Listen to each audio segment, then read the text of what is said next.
Hey guys, it's Editing Ashley here. Welcome to the vlog. This is the intro.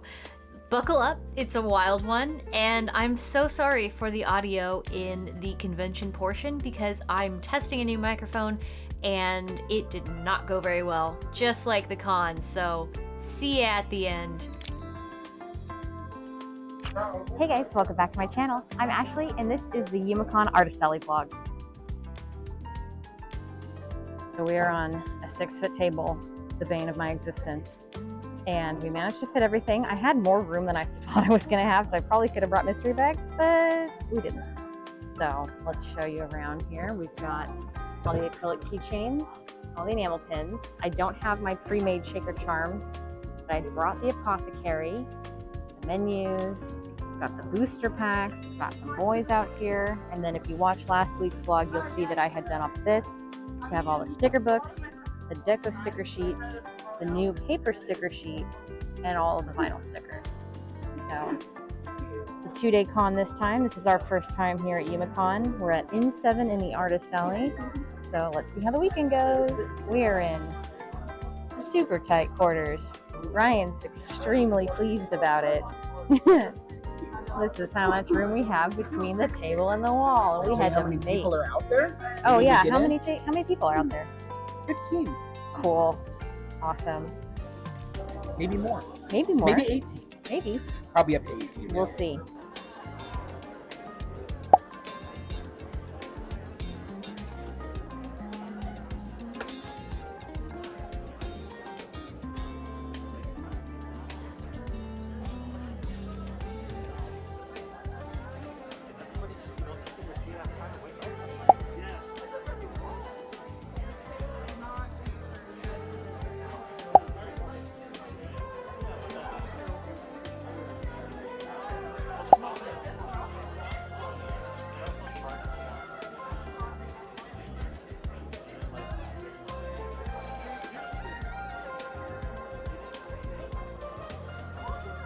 So it is 2 o'clock.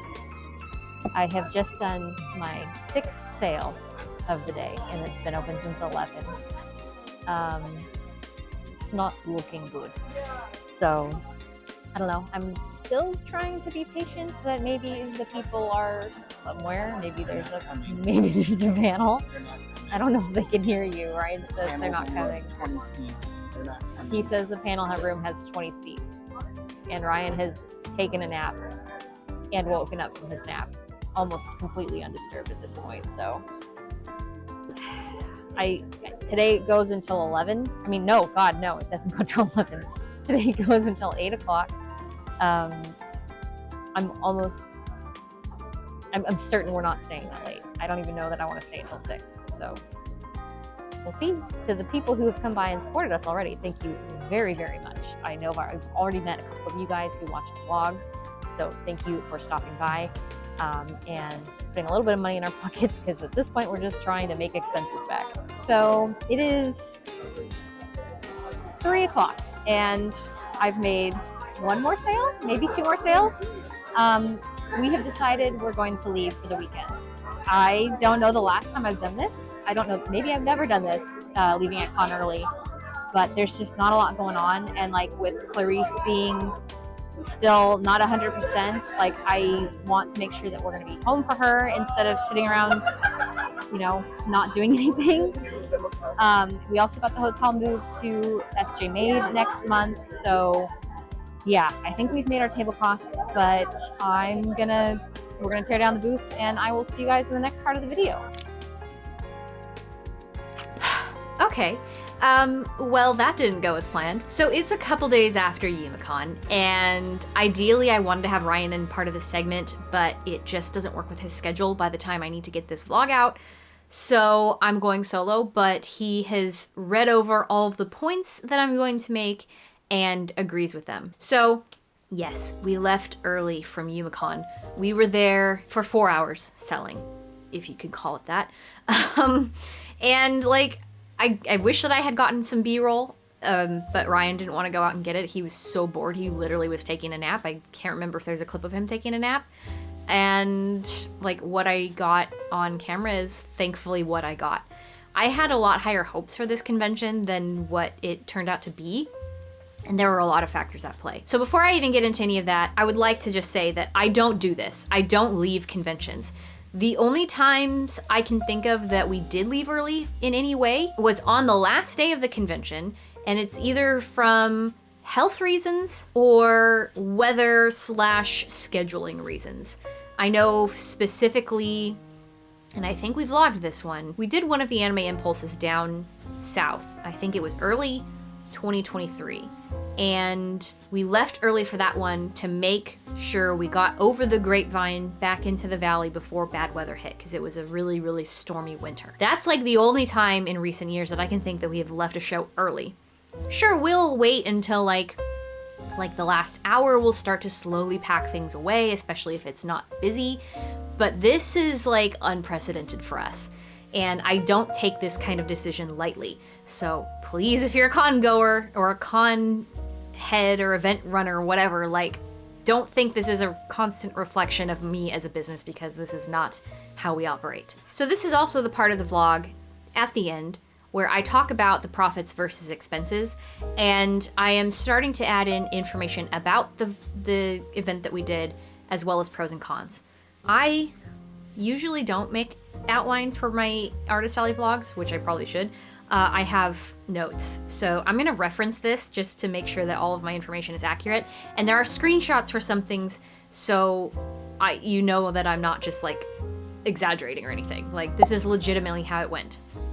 Okay, so Yumecon was held October 26th and 27th at the Holiday Inn at the San Jose airport. It has been a one-day convention since, from what I could tell on social media, maybe 2018. That was like their first posts.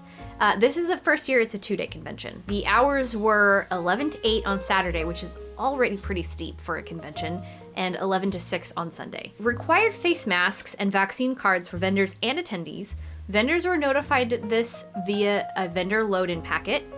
While there is a page on the website for COVID policy, there isn't anything blatantly stating this on the ticket registration page where most attendees will be checking out. So I know this became a huge issue that we became aware of after we already decided that we were leaving. Like, it was already just an issue. Cost of entry varied depending on the time that you purchased tickets, or we're looking. Here's my reference. On-site ticket purchase for Saturday only was $50. $50 for a convention in the Holiday Inn. There were some, actually there was quite a few panels. Here's the schedules for both days. There were panels, and there was a maid cafe, though also based on my research, the maid cafe required a separate purchase to enter.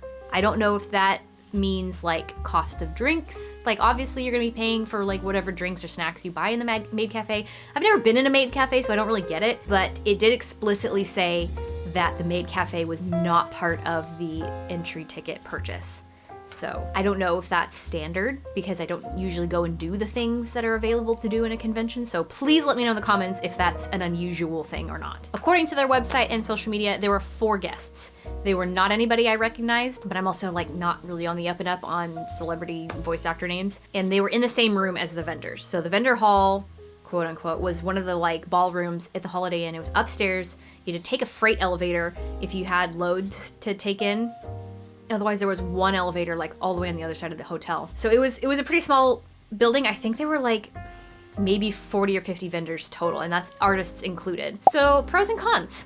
I don't know if you can see that. The pros list is very small compared to the cons list. There was free parking.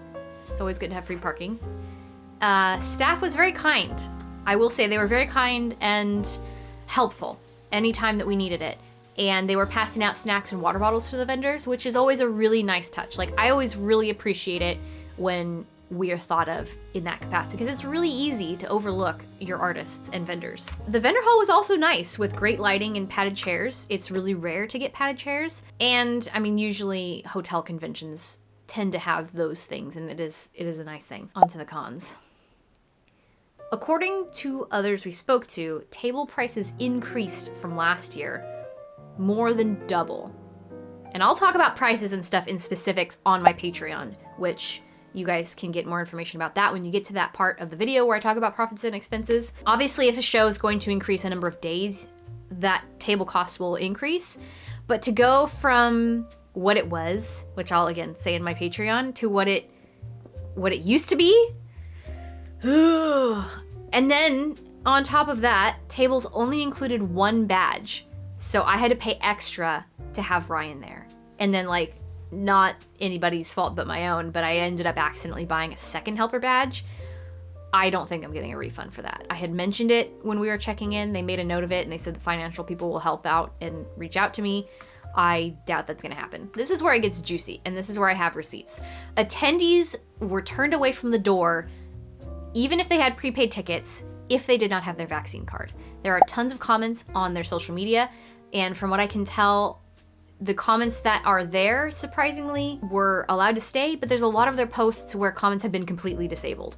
So here's what Ryan grabbed off of social media earlier this week. And those people were not offered refunds, by the way, like, which is just insane to me. Like, if you're not going to be able to come in and enjoy a show that you paid for because of a rule that was put in place, and a very fixable rule, like, you're allowed in the state of California, there is a website you can go to download your digital vaccine card, and they should have had those resources available at the door because this was an issue. Like, it's not hard, guys. But yeah, and they were not offered refunds as far as I could tell. For everything that was available to do, the hall hours were way too long. Like, my sweet spot is like 11 to 5. And the SJ Made shows are really great with this time frame. And even when I was doing like Stockton Con, that time frame was, I think, in the later shows around. And like anything before 10 is kind of pushing it. And then anything after like 6 or 7, most people have gone to dinner to hang out with their friends. They're not still shopping. They're not still, unless there's like a convention sponsored like party or something, or some kind of like show. That's the only acceptable reason for there to be hours that long, but the vendor hall does not need to be open that late. I will die on this hill. And I don't think I had specifically mentioned it, but the amount of attendees at any given time that I saw in the hall was like 20. I may be exaggerating or like under exaggerating, I guess. I don't know. And so when a panel was happening or something, staff would come in and like loudly announce that, oh, this thing is coming together, happening in this other room, and everyone would leave. So not only were people already not really shopping, they were just kind of looking, and the people who were shopping were very few and far between. They were also being called away multiple times a day. Like, I will put the schedule back up. Like, this is a lot going on for a small event like this. So by the time we did leave, it was, when we were packed up and actually driving out of the parking lot, it was 4 o'clock, and we drove past the front of the hotel. There was not a single sign to say that there was an event happening there that day. So, I mean, with the COVID policy, maybe it wouldn't have made a difference, but there was no street advertising. So people coming by could be like, oh, wow, there's a cool anime thing happening. Let's go pop in and see. Like, the opportunity for that was completely lost. It was an if you knew, you knew. And then all of that to say that during, of course, all operational hours of the event, where masks and vaccine cards were required for people attending the event and vendors, there was an entire hotel operating normally at the same time, which means there were guests and people frequenting the bar and restaurant on site who had no obligation to wear a mask or provide a vaccine card. So it kind of makes it all a little bit redundant to make that a rule and like really strictly enforce it if everybody in the building isn't. Like, it doesn't make any sense. I don't know. I really don't understand. This goes without saying, and again, we'll get into this in the next part where I talk about profits versus expenses. There were local artists who barely made their table back, if they did at all, let alone myself and others who came in from out of town. I think one person came in from out of state, at least one person. It was bad. It was not good. Just not good. All red. And to go back to like the social media thing, even though attendees were leaving comments and things on social media posts, at the time of this recording, I haven't seen anybody respond to them or like say, hey, we want to make this right or anything. And then I'm gonna end the con segment with this little nugget, and I'm just gonna read it directly from the screen. While this is a great sort of show to do if you're just starting out in Artist Alley, I would not recommend applying to future shows of this one, literally just because of the table cost and versus the cost of entry for attendees. So before I talk about any of the other little like miscellaneous bits of information or whatever I have in my head about the show, let's talk about my profits versus expenses. This is one of my worst pie charts ever. And that's saying something, because I have had, actually I think it's been a while since I've had a show where I was in the red. Food cost was high because we treated ourselves to curry afterwards. And luckily we got the hotel moved, so there isn't a hotel stay. And then of course the table cost and the cost of Ryan's badge lumped into that. And then the miscellaneous is the extra badge that I paid for that I'm assuming is just going to go into the wind. So yeah, not my best pie chart. Let's take a little time here to do some kind of a learning experience through me. You're welcome.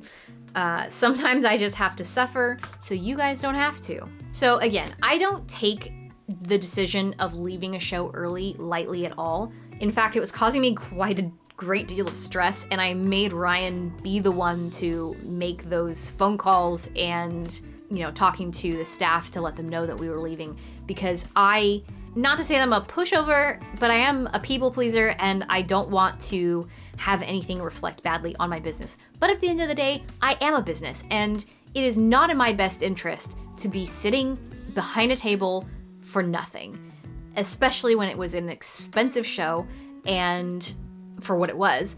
And, you know, there's so much, literally, I'm not going to go into most of this, but there's so much going on right now in my personal life that it was such an easy decision to be like, yeah, this isn't it. Like, we need to go home right now. And like, one of those things is leaving Clarice. If you aren't aware of what that situation is, I've talked about it in a couple of other vlogs, but long story short, one of our dogs has had some neurological issues in the last month, and this was the first time we were supposed to leave her overnight since trying to rest her, to heal her, and I had paid my brother to come and stay with them and watch them and make sure she was okay. So like, just based on that, it was like, we have better things to be doing. There's so much here, so many words, and I want to make sure that I get all of it, so I'm just going to read this directly from it. But yeah, like, basically, wasting your time is wasting, how did I word this? This was really clever. Wasting your time is wasting your money and opportunity to make money elsewhere. So yeah, like, you could literally be working on new stuff. Sure, you could do that behind your booth, but like, who wants to put out awesome creative things when they're sitting there feeling sorry for themselves because they got themselves into the situation of, like, I don't know, financial ruin. Not financial, that's really exaggerated, but you see what I mean. Like, you could definitely be spending your time doing something that's more productive and just more positive, I guess, because nobody likes to sit behind their booth and stew and be like, oh my God, what am I doing wrong? However, when we were all in the same boat, it's a different story, because it's not like the person next to you is making killer sales and you're just over here like a schmuck. So it's hard to judge this as a new vendor, which in case I would always recommend to stick it out and just kind of see how things go for experience. But if you're a seasoned vet and you know what to expect when like shows start and where the lulls are, like, it's best to just use that experience as a judge of whether or not the show is going to be worth your time, or it's better to pack up and leave. And then I did mention this, but in most situations, the reasons we've left early is to get Ryan home at a decent hour because he works the next day. This man has a full-time job and he still comes and helps me on the weekends at conventions. He is so very underrated, but I know that he gets much love and appreciation from me. But yeah, we've literally never packed up and left a show after 4 hours of it being open. That's unheard of for us. I'm gonna read this one verbatim. I highly stress for new vendors to research every single show you sign up for before giving them your money. That is so important because it's so easy to get into debt for thousands of dollars signing up for artist alley tables. It's so easy in this world of inflation. This is clearly something I need to be practicing. What's the cost of your table versus attendee tickets? Is there travel expenses involved? Do you have room to make any money at the cost of your expenses versus the price of your items? And I want to do a whole other vlog just about that topic. I highly recommend checking the Artist Alley Discord or other vendor channels to see if anyone has ever spoken about the show in question, good or bad. I would even say check comments on the posts of the event to see what the vibe is or what attendees are saying. Because if there's nobody commenting to get excited on your posts, I feel like that's a little bit of a red flag. And I would also say steer clear of any show, this is unrelated to this one, steer clear of any show that posts vendor information, like sensitive vendor information on their social media page. So if you see something that's like, oh, here's the map, here's load-in times, like, I wouldn't trust that. Let's move on here. I'm just gonna read the rest of this verbatim because it's easier. I can't really give advice on when to make the call to pack up and leave a show because it's going to be based on your own goals and circumstances. For us, we stayed until 3 p.m. and made sure we were able to move our hotel stay around before deciding to leave. We also have an injured dog. I already talked about that. I wanted to make sure I was in the green at least before we left, but we didn't count the cash box before we packed up, and I wasn't actually in the green. But I also want to just say, like, not every convention is going to be like this. So if you're new and starting out, it's going to feel discouraging, especially if you're watching channels like me or other RSLE vendors who maybe have experience in other ways or have been doing this a while. Like, I've been doing this long before I started a YouTube channel on it. So there's a lot of things and a lot of growth that I went through that you guys didn't get to see. And yeah, so it's gonna hurt at first because you're gonna think like, oh, why am I not making thousands of dollars? And you just have to know and trust the process that you're gonna get there. You're gonna learn from every event.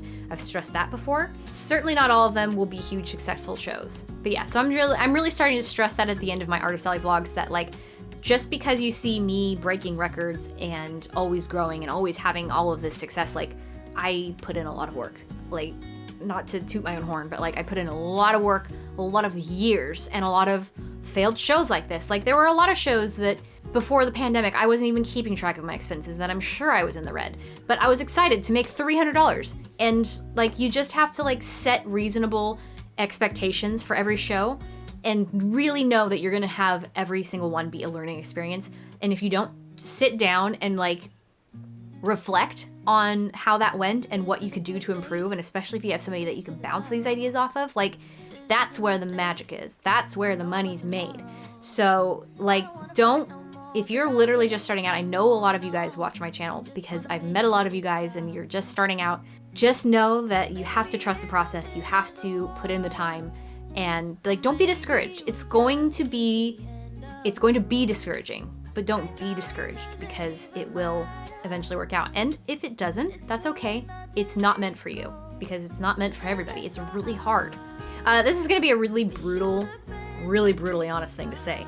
I don't recommend applying to this show for future years, if it will even be around, because, hate to say it, but the type of things that were going on, how almost every single vendor was upset, how attendees were upset, and very publicly like speaking out on them, this is the sort of thing that can kill a convention. And I, like, no shade to the people who ran this thing. It was a good convention in theory, but in practice, it hurt a lot of people. So yeah, just take those things into consideration. I don't know how many people who run events watch this, but yeah. I feel like this has been a very rambly vlog. So our very final event of the year is going to be the SJ Made Holiday Fair. It's our first time going to be at this show. I'm so very excited. That is happening Black Friday and Small Business Saturday in San Jose. I think it's at the Santa Clarita Convention Center. I will put the correct place here. Actually, I'll put the whole graphic here. I'm going to be in a very cute stamp rally. I'm going to have grab bags. I'm going to have my potion shaker keychains. And yeah, I don't know what else I'm going to have. I'm going to try and come out with some wintry things, some wintry stickers, but I'm very excited. So I am going to wrap up here. To everybody who did come by and see us at Yumecon, whether you were a vendor or just an attendee, like, thank you so much for supporting us. Like, sure, we're in the red, but it wasn't by a whole lot, and we really appreciate the support to help make it that way. So we're all in this together. And thank you guys so much for watching this video. So feel free to check out some of my other stuff. I've got lots of other content. Be sure to check out my Patreon for $5 or more to see all of the dollar amounts and juicy details. Yeah. So I will see you guys in the next one, and I have no idea what kind of vlog it's gonna be. So get excited. Bye!